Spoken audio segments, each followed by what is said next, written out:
Hey gorgeous, thank you so much for clicking on today's video. I am doing some updates today and I'm actually going to be a little bit cheeky and try and make this like a two-parter video. Like, as I was collecting the plants that I wanted to share with you, there was more and more. And it feels like it's either going to be a really long video or I could split it into two and have two videos, which is what I want to do because we have officially got a moving date. We're getting the keys on the 1st of the month, and that is suddenly really daunting that we have to like pack everything up, do some decluttering and move, and on top of that like film as well. It just felt too much. So I'm trying to find some little quick win videos that I can film with you guys and edit and just have kind of ready to go over the next few weeks while the rest of life is kind of feeling very, very chaotic.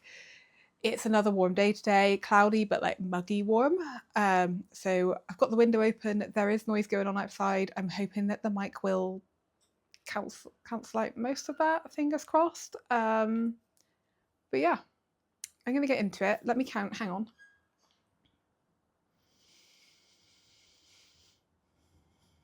Okay, I've got 14 plants, so I'm going to split the video into like 7 and 7, and we will go from there.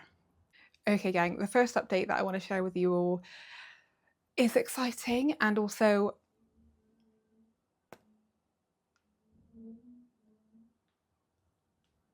I have no idea if the mic will have picked that up, but if it did, that is our downstairs neighbour dragging their chair on the floor. We can't wait to move. The downstairs neighbours are so incredibly noisy. Downstairs, not upstairs, there's no one above us. Downstairs are noisy. Wow. Anyway, the first update is like, I'm really excited, but it's also a little bit sad because I think I ruined it. So it is my Hoya, I can't even say the bloody name, Hoya Pistolapis NS16-022. No, 002. Words. So that's the name. This is what the flowers look like. And my update that was really exciting is because it's bloomed for me, which is incredible. This is one of the Hoyas that it's got a sulfur coating on it. It's bloomed for me, but oh, you guys, I think where I was like lifting up this vine to try and get a good look at the blooms, this top section has actually died back and some of the blooms haven't opened and they're dying quite quickly. And I know some Hoyas, like their blooms don't last very long at all, but it feels like some of them have been on there for a long time and some of them have just given up. So I feel like I've stressed it out with lifting it up so much. Having said that, I'm just going to lift it up again to try and show you what we have got. Oh, look. So pretty.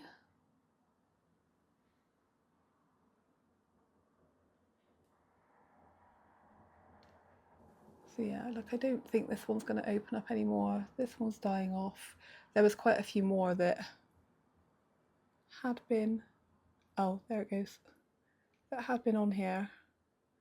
But I love them. They're bigger than normal blooms, like this one and the patella pink, which only did do that one bloom and it died really quickly as well, but I don't know if that's normal for that one. They're the biggest Hoya flowers I've ever had, and I'm really happy that it's bloomed, but I'm sad that I think I prevented it from getting to its like full potential. But I still wanted to capture it. It's still a bloom, it's still a peduncle, and it doesn't look like the second part of the stem is dying off. Like, fingers crossed that doesn't happen. I'll be absolutely devastated because if the peduncle's there, then it could always, it can rebloom from that peduncle really easily. But yeah, this whole vine has died, which is a bit sad. It's very sad. So yeah, fingers crossed it can come back. But it's really cool. Really cool. The next update that I wanted to share with you all is my Anthurium Friedrichstallii, which honestly, I love this plant. That's my dishwasher. I love this anthurium so much, and I just wanted to capture it looking really pretty. I've recently put it in this pot, which I feel like really makes it pop, and I have visions of this being in the living room of our new home. I am going to have like a plant room in the new home where it's going to be like a hobby room, but there's going to be hopefully one really long wall of shelves for plant displaying. It's going to look so good. Or at least the vision in my head of it looks so good. But yeah, I want this one, I think, to be downstairs because it really doesn't need a lot of light. It is currently sat on a kitchen shelf, not supplemented by any light at all. So the only light it gets is from our south-facing windows, but it's sat probably 12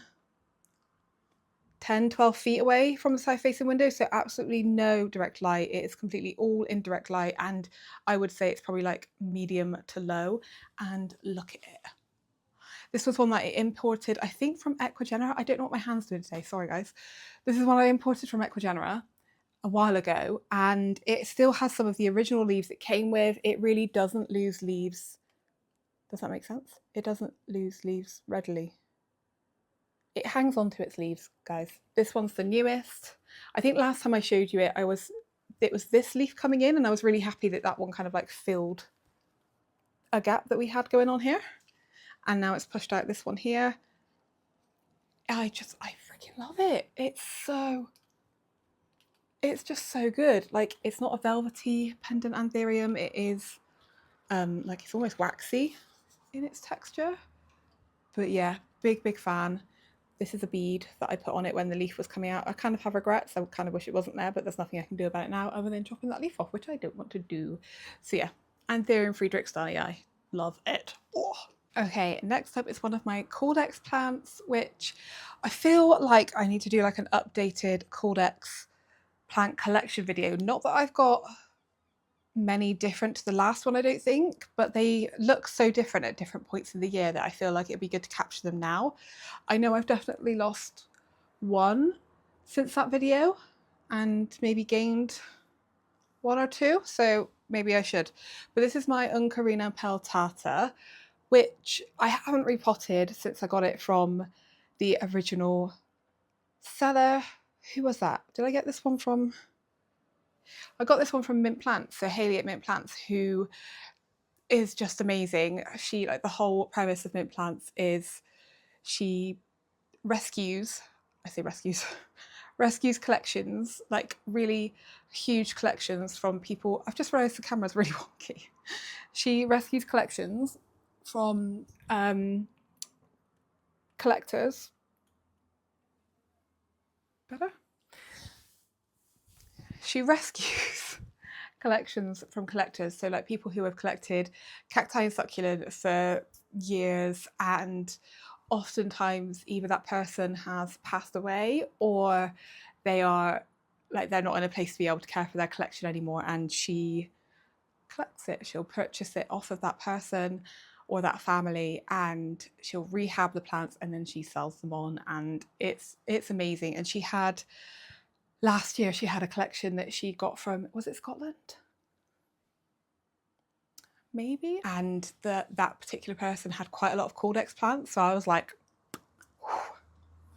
well, let me know what you've got in there.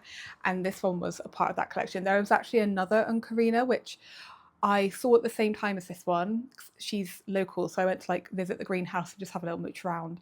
And I was really debating between the two, and I ended up going with this one. And I can't really remember why that was. The other one had, it was also another Uncarina. Am I saying that right? Uncarina. So I don't think the leaves were like exactly the same shape, but similar, but the veining was pink, and like, I don't know why I didn't get that one. But that one actually got bought by somebody else, and that person is no longer able to care for their plants, and it's back with Hayley and it's awaiting my collection. So it's going to be with me like it was meant to be. So I will have that one being added to my collection at some point. I just need to get my butt to Hayley's to go and collect it. But yeah, I wanted to showcase this one because last year it got thrips, and it, like, not badly, but it just never seemed to grow very well. So this is like the biggest it's ever been. And in the winter it did lose its leaves, it did die back to just like the trunk, but we've got a new section of trunk growing and lots of leaves, and I love the veining. What I don't like about this plant is that when you touch the leaves there's a really strong scent, and I'm not a fan of the scent. So I just try not to touch the leaves, which is sad because they are slightly fuzzy, like they're very soft, so they'd be a nice one to pet if you were a leaf petter. But I really enjoy the veining and how small the little leaves come in and stretch out. And honestly, like the lights behind you and with the sun coming in, the veining is so highlighted from the back, it's absolutely stunning. But that's the backs of the leaves. But yeah, I need to repot it because I haven't done that, and I feel like this would look so striking in like a black pot. Obviously I wasn't going to say any other colour, was I? But yeah, I need to do that, so I might be doing that today, maybe. The next plant that I want to talk to you about is, I don't know the name. Oh my god, I was supposed to look at that before I started filming. That's really annoying. Damn it. Is it the, it's not the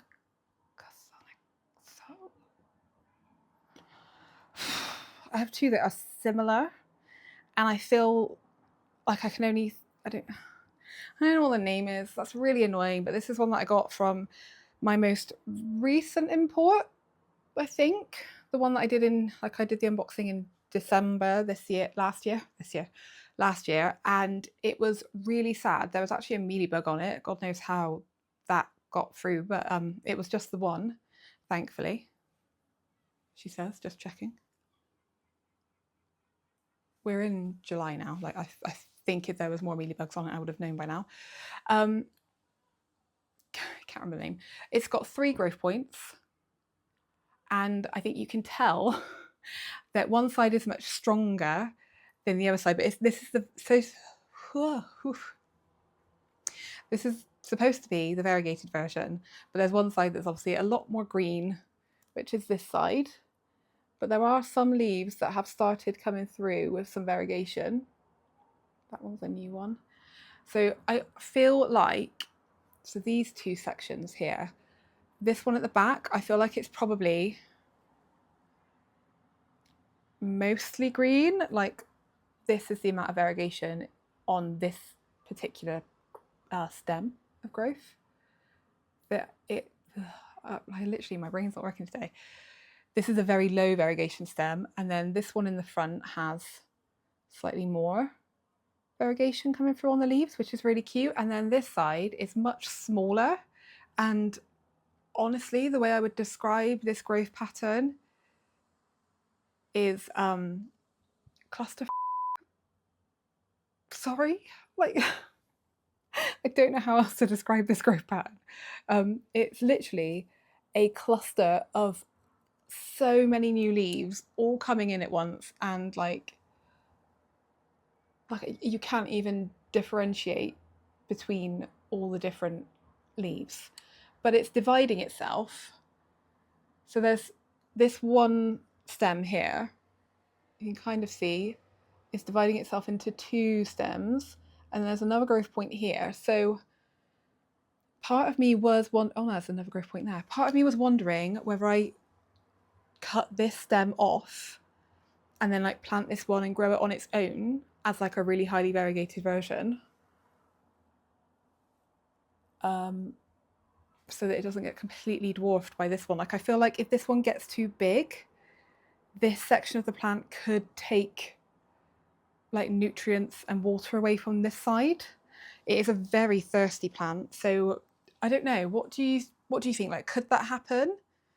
I've never really had this kind of problem before, but I just feel like if I left it like this, this would absolutely dominate, and this side will eventually just die off because it can't sustain itself. It's so pretty though, so pretty. Like, even the green bits on this side, they're like minty, like they're not as dark as this side. So yeah, really annoyed that I can't remember the name, but it's sat in my side facing window, so even though these leaves are really, really thin, it tolerates blazing sun. Blazing sun. So, okay, back to Anthurium. This isn't in any particular order, by the way. It's just updates that I want to share with you. This is a Cartel Down Anthurium. It's the Dark Phoenix crossed with a Goliath. And I just wanted to share the new growth. It's being quite blown out. These leaves are really, really dark in person. This one is discoloured because it is dying off. It is the oldest, actually. But it's got a new leaf. It did get a little dink in it. I think that's more from me accidentally underwatering it. It's very annoying. But I'm really enjoying seeing this sat in the cabinet, and I love, like, clicks, claps. I want to give this plant a sticker. Like, it's doing such a good job of putting all the leaves out front. It has got this one back here, which I really love the sinus of. It's one of the oldest, second oldest, but I love how neatly this is sitting. It is just so good. So good. I really hope it continues to like just push out new leaves kind of front facing, because that is stunning. I'm really, really happy. It's really rooted as well. I feel like some Anthurium collectors would be repotting this into a bigger pot, but I'm not going to do that. I might do it like once we're kind of moved in and settled into the new house. I might do it then. Like, I think it would be nice to be able to do it before the end of summer, but I don't want to like repot it now and for it to be like in a massive pot and trying to like stabilize itself. Like, I feel like that would not be a good thing for the plant in a move. So Anthurium Goliath, nope, yeah, no, it's Dark Phoenix first. Anthurium Dark Phoenix crossed with Goliath. The potential for this one to be massive is so there. So I really want to like, when I move, I really want to try and turn my focus to like getting the most out of my plants. I know my plant care is not great, especially at the moment, because I am stretched thin, so thin at the moment. So plant care is minimal, as it has been for a really long time, and I know I can do better. So I really hope that I can just turn my attention to bringing the best out of these plants. I actually have a few Anthuriums in this like update for you. So this is the next one that I wanted to showcase. This is the Anthurium that I got from Aroid Erratic, which I thought was a something crossed with a something. It wasn't that, and it was actually a red crystal.